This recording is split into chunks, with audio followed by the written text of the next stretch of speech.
I would say that was a pretty shit trading day. Like I just basically full sent. So let's talk about it.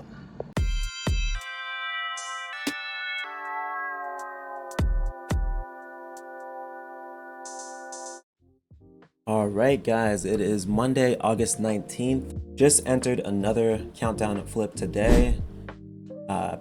Basically about like 3 minutes ago, it made it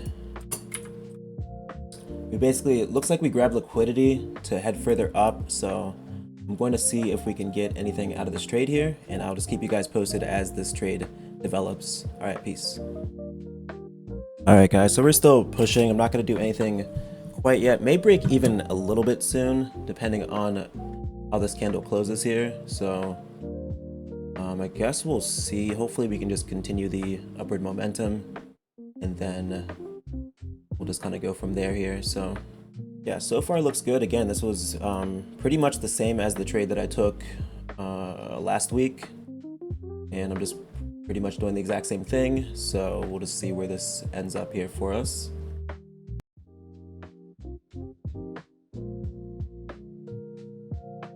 Oh shit, I'm still recording. All right, so yeah, I'm just basically watching to see if the 30-minute candle should not flip if it wants to continue going up. So that's why I set the break even, and then we'll just see. In this case, I'm not going to close early, so this is why do I keep moving my... So this is either going to be a break even trade, or I'm just going to hold it until my final TP. For this trade, I don't think I'm going to be closing early. I explained this in my other videos. As we get further along in the challenges, we hold trades longer. That doesn't mean I don't set the break even, it just means I don't close the trades early. I'm going to see if we can get this to run a little bit further here. But we'll see. This pullback might take us out. Let's see. Yeah, I think it's going to take us out. This closed no top wick, which is actually pretty bad for the 30-minute. At least it did on TradingView. But we'll see. I'm fine with a break even here, so.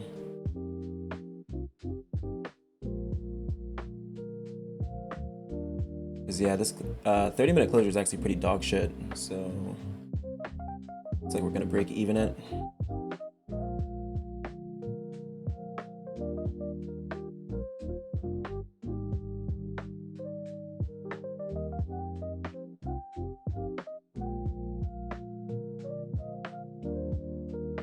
Yeah, for this, if the 30 had a top wick, I'd be fine getting rid of the break even and putting it back at my original stop. But as I'm looking at TradingView, I can switch it over. There's literally no top wick, which is really bad if you're trying to get a continuation move.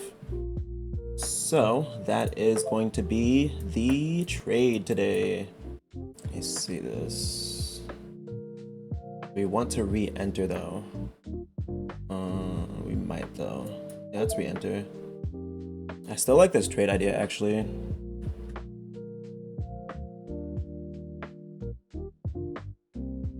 Yeah, I'm just gonna keep moving the stop up. I'm still in the trade, so you guys kind of saw, I don't know if you saw there. Let me put it back to the other screen. But we basically just re-entered the trade, and I didn't know how far this would pull up since this 30-minute closed without a, at least on TradingView, the last 30-minute closed without a top wick. So I wanted to see how far that would pull back, and then just basically re-entered. Right now, we are at break even again, and then we'll just see how much this moves, because if it breaks through here, I think we actually might survive the trade. So we'll see. That was a good example of re-entering if the underlying oh fuck. I think I'm gonna close 2 there.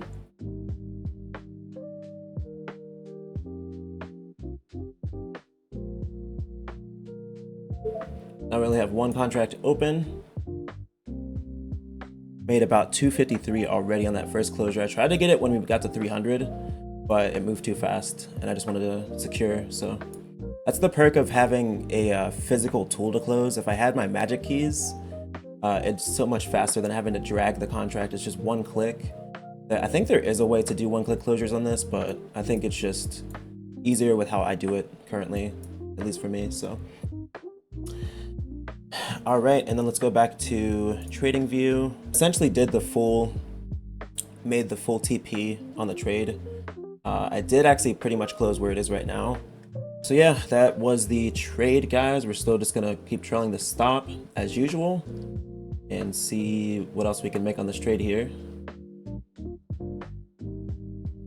And one of the reasons I closed early, so I do like to hold the trades. We're getting close to 930, so I just want to secure what I can just in case we get some crazy pullback or something like that. And then we'll just have a little bit of position left as we approach 930 just to be safe. So yeah, so this will be trading day number 6. That's pretty cool. All right, that looks like we're going to be out of the trade here. So not too bad, guys. Liked the play that we made there. It looks like we're going to end up with about $200, which is fine. The initial trade, I tried to close at the top, but I wasn't fast enough. So that is fine. I don't feel like being in drawdown right before, or close to my entry right before 930. So that is fine. We'll just take the break even with the runner and move on to the next day I trade. I don't do this too often where I'll take more than one trade, but the setup was just so obvious. Like once it flipped after making that pullback, I just decided to re-enter and just took a little bit of profit there. So yeah, the only thing I could have changed would be staying in the initial position, but it just wasn't logical without that 30 close. Like if this had any top wick, I would have just held it, but it didn't. So just how that works for me. So just to give you guys an idea of why the 9:30 a.m. candle can be very risky, even as we're seeing it right here, if you're still in this trade, guys, you would have eaten like 70 ticks of trailing drawdown just from this pullback right here at 9, and this may actually go back into this range. Like how crazy is that? If you guys want to be in those trades where you're just sure you can maybe take some off the table, but this could start pulling back at any time. And I trade the 930 for my evals, and I've had many evals where you think you're about to make the profit target, and then just the pullback alone tanks the eval if you're like, you know, full sending. So just be aware of that. I would not recommend trading the 930 unless you have a system that specifically is based around the 9:30 a.m. for your actual funded accounts. If you're on funded accounts, bro, stay away from it. Look at this. It's going back into the range after this. Like, this could have gone up 5 ticks and then gone down that same amount. So yeah, that is my suggestion for you guys. It's like the proof is in the pudding. I'm not just talking out of my ass. This is just from my experience. Just being more safe than sorry will be advantageous to you regardless of where you are at in your trading career. So keep that in mind, guys. We will see you. This may be the last trade for the week. I'm actually going on another vacation. The main reason I haven't been trading a lot, I've just been traveling and do have that second channel. So feel free to pop over to Everything Flash. I have my travel video from Hocking Hills, gonna have one from San Diego and Put-in Bay, Ohio as well.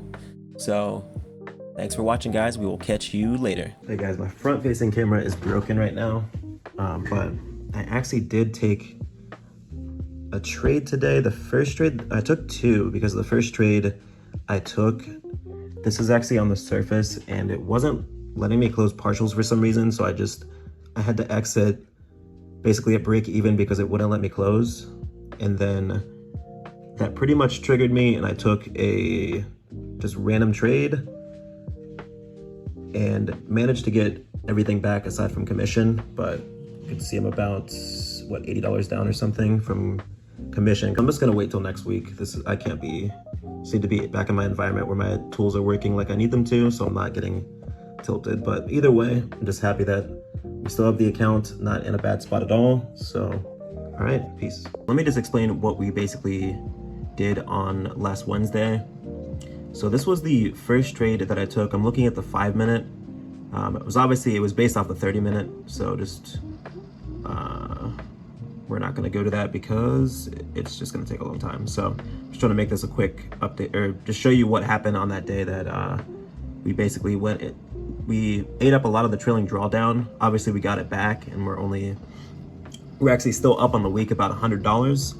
But just want to show you this series of events that basically caused me to lose my cool here. So what the issue was, it took me, and this is one of the things, if you look at my Apex do's and don'ts videos, there's a few things that I know cause me to go full tilt. And one of them is when, for one, I was saying to make a test trade, which I did. That wasn't the issue. The issue here was that the tools were just not working correctly. So I haven't traded from the surface in about, I would say 5 weeks at least, because I've just been using my desktop computer. And I didn't think that this one would have, there were 2 new versions I had to update on Quantower. So it shows down here where this about is, it'll say new version, and then it'll just like not work unless you update it. The multi-order entry was not actually done because I did that within the last 3 weeks. So I hadn't made that change here. And basically I spent about 15 minutes just to try to figure out how to get this shit to work. I tried to remote into my desktop computer, but I forgot to close it on my Surface. It was basically just a shit show. That being said, the biggest thing is that I tried to close 3 contracts, but it wasn't working. I'm not too sure why. And that basically caused me to have to just drag my stop up and just go out at break even because I just didn't know what the fuck was going on basically. And that's pretty much when I just went full tilt. So I know there are 2 things that caused me to go full tilt. One is if I'm taking B setups or below. So basically if I'm taking trash setups that I know are low probability, that will tilt me. Second thing that tilts me is if my tools don't work and it's completely in my control for them to work. So if I had done my due diligence and ensured that this was ready to go for my vacation, I would have literally been able to do exactly what I needed to do, got out my 3 contracts at the top of this move right here. That's literally where I was trying to, I dragged the order for some reason. I don't know what I did, honestly. I was just flustered because nothing was working in a non-normal environment because I was at my parents' house. And that caused me to basically just decided to just take another buy at the high because I'm just like, this is the trade that was bad. The other 2 weren't bad trades technically, but the entry at the highs, I saw it at the highs and I'm like, bro, like, why is nothing working? You know what, let's just enter random trade. So that obviously was a loss. The positive of that was I did exit it quickly. I believe that I only lost about $250 on that, I believe, on that move. But then we decided to go to scalping more. And so the problem isn't that I have an issue with scalping. I'm actually not bad at scalping as far as being able to get wins scalping. The problem is how it affects me emotionally and even physically when I scalp. Like literally, when I start scalping, this is why I trade on the 30-minute. If I trade on lower time frames, I kid you not, my hands will start sweating. Like my breath gets shallow. Like, bro, it's as if I'm in like game 5 of the finals and I don't know if I can make the shot. That type of shit. Like you're just like completely unhinged and just like, even though I know that my scalps are high probability, it's not the trading style I like to do because I know how much it affects me negatively. So we did end up scalping. I tried, and this is how we basically ended the day down 80 because, guys, the more trades you do in a day, the commission starts to eat up at your profits as well. So I actually ended the day up $40 after all of this, but with commission, I was down 80. So I took a 10 bomb, so 10 contracts, got out quick because it just wasn't moving like I needed it to. And then I basically just took another 10 bomb, and that finally did move how I needed it to make, basically just make the losses back for the day. So with this first full send trash trade, plus the second 10 bomb, I was down 780 on the day. And then this sell position actually went, this sell position went into drawdown about $700, I believe. So basically this one the first 3 bomb right here, that went into drawdown like 250. The second 10 contract bomb that I did, about 500 drawdown, something like that. And then this one went into drawdown, but it did end up going positive after that. So that's basically how we ended the day, still not too far away from where we needed to be. But as far as good trading, I would say that was a pretty shit trading day. Like, I just basically full sent. So let's talk about it. All right, guys, so we popped on over to the Apex website just so you can kind of see the trade breakdowns. All of these trades, keep in mind, have been in this series, so just look through the episodes if you want to see where each of these gains was made here. And you'll notice my first trade was actually July 23rd. And so it's been about a month since I started this challenge. And the trade from Wednesday, as you can see right here, or the trading day, because it was more than one trade, but the ending value of Wednesday's trades was 77.46. But luckily earlier that week I was able to make 186, so essentially netted about $100 from last week. And so we went ahead, we actually have 3 more trading days until we can actually request a payout. And then one thing I want you guys to keep in mind as well is that I have not been trading every day during this time. I've taken 4 different vacations in this time frame. So I've been to San Diego, putting back, like, just, we can talk about that in another video, but definitely feel free to check out that travel channel. Gonna be dropping, so far I only have the Hocking Hills video, which is a state park in Ohio. If you guys want to check that out, I'll leave a link down below and possibly on the screen. Maybe, let's see, over there. And we'll so yeah, I definitely appreciate the views, guys. It was a fun time. So let's get back to the trading. So this is actually part of the reason that I wanted to start this series, is that you guys are seeing that I'm not a perfect trader, but one thing that I'm getting better and better at is spotting where my mistakes are and making sure that I suck less when the mistakes happen. So what do I mean by that? So let's talk about, so I've made 2 mistakes during this challenge that you guys have seen all recorded. And the first mistake was that trade where I took the B setup. I don't take B setups, I take B plus and above. So I took a trade that was lower quality than what I should have taken and did not blow the account, made sure that I did not put too much size on the trade to where I would lose the account essentially. So I would say a year ago, that would have been blown right there. Then we move on to the mistake that I just made, which I talked about even in my Apex do's and don'ts. Not specifically this, but I did talk about making sure your tools are working, making sure you do a test trade. And I should have thought to actually make sure the Surface, which I don't normally use my desktop to trade, I should have made sure that was up to date so I didn't have to fumble around for 15-20 minutes just to get it working and then not have any of my templates set up. So that was the second trade. Again, I did not blow the accounts because I took that one crazy trade to start out with the 3 contracts, but I made sure to cut early. And then the next 2 trades were actually, even though they were scalps and I don't like to scalp, they were actually technically sound trades, and I still made sure to cut the trades to where I wasn't just blowing the account in one trade. So were they both bad mistakes? Yes. But did I blow the accounts? No, because I suck less than what I did a year ago. So that's kind of how you need to address your mistakes. I actually read, or I didn't read, I have Audible. So on the drive back home from Philadelphia, I actually was listening to The Mental Game of Trading.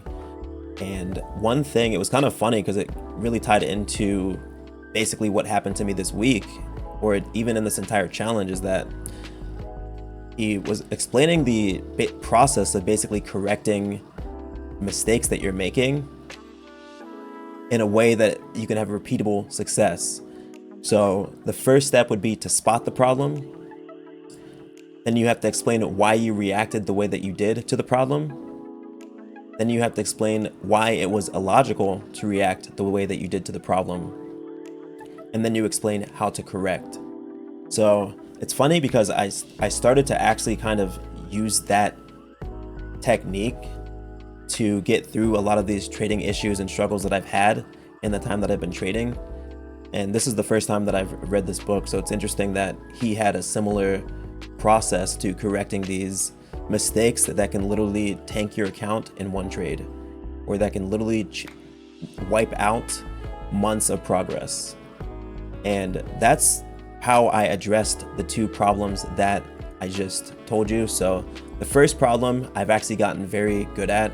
I rarely take lower than B+ setups.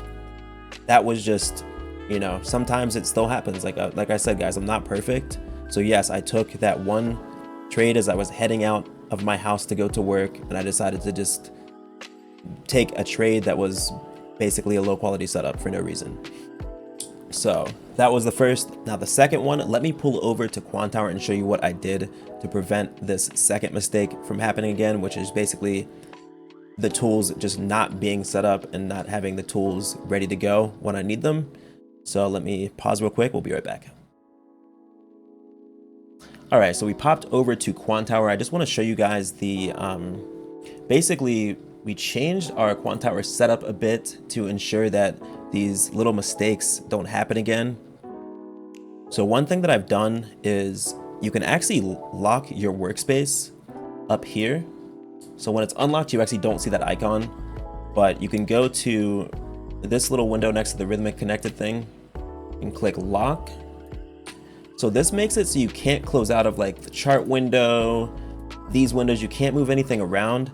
And dude, I'm telling you, Wednesday, I don't know what was going on. Like somehow I closed out of the chart on my desktop computer at home. So then I'm like, okay, let's open it on the Surface. Couldn't get that to, it was just a shit show.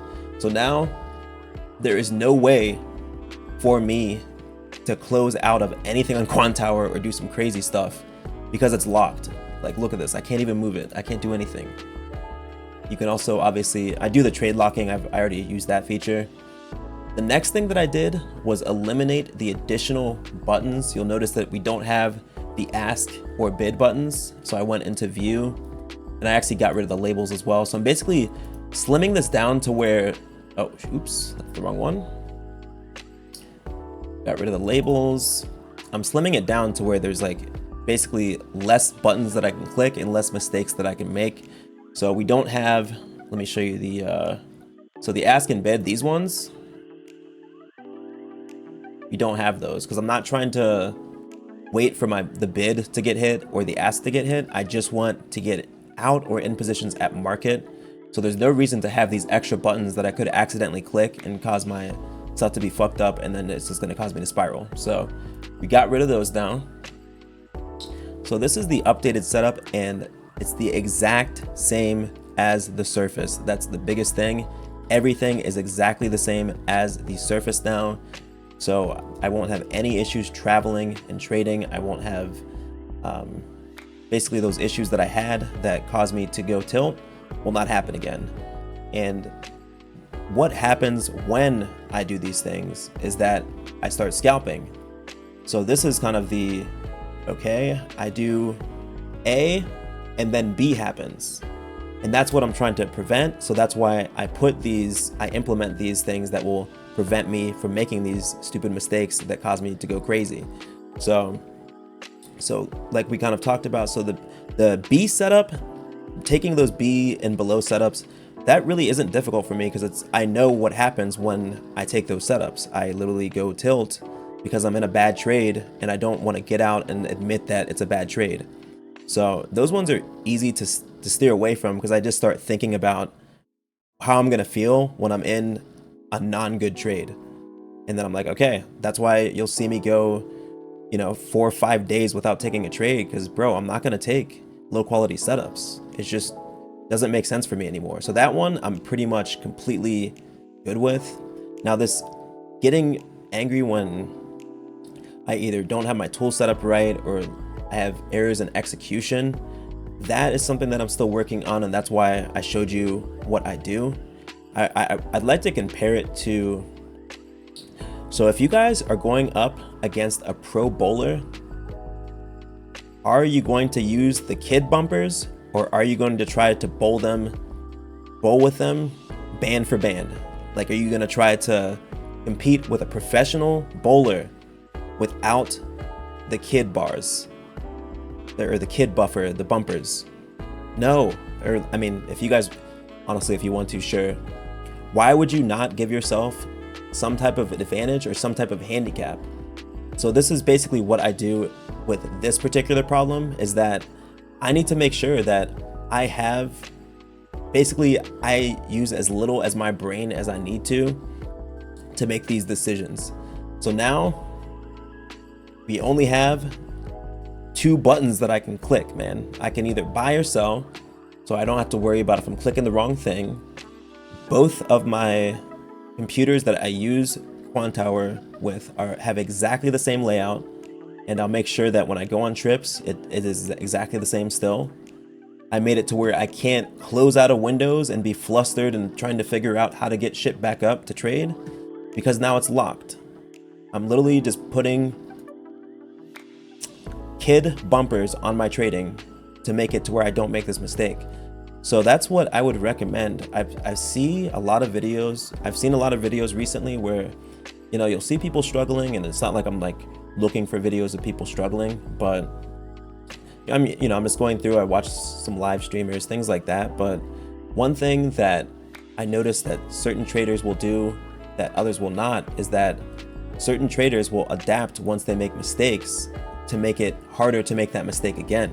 That's not to say that they won't still make the mistake, but if you're not doing anything after the mistakes that you've made, then I don't know how you would expect to improve at all.